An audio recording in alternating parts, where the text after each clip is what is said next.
The Book of Obadiah. The vision of Obadiah. Thus saith the Lord God concerning Edom.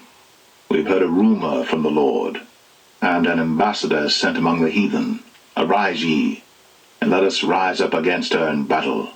Behold, I have made thee small among the heathen, thou art greatly despised. The pride of thine heart hath deceived thee, thou that dwellest in the clefts of the rock, whose habitation is high, that saith in his heart, Who shall bring me down to the ground?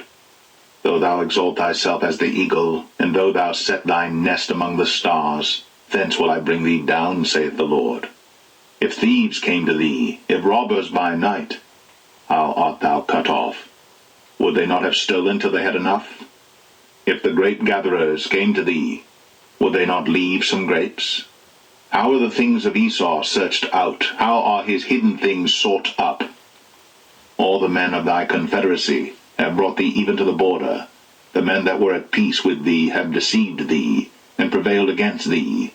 They that eat thy bread have laid a wound under thee. There is none understanding in him. Shall I not in that day, saith the Lord, even destroy the wise men out of Edom, and understanding out of the mount of Esau? And thy mighty men, O Teman, shall be dismayed, to the end that every one of the mount of Esau may be cut off by slaughter. For thy violence against thy brother Jacob, shame shall cover thee, and thou shalt be cut off forever. In the day that thou stoodest on the other side, in the day that the strangers carried away captive his forces, and foreigners entered into his gates, and cast lots upon Jerusalem, even thou wast as one of them.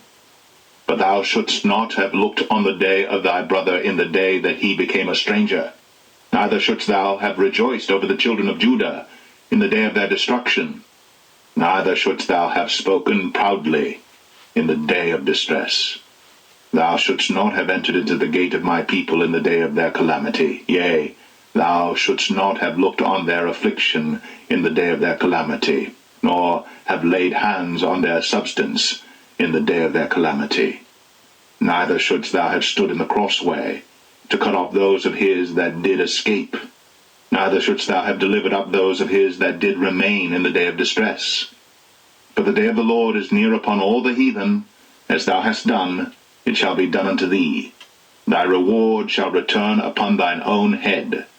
For as ye have drunk upon my holy mountain, so shall all the heathen drink continually. Yea, they shall drink, and they shall swallow down, and they shall be as though they had not been.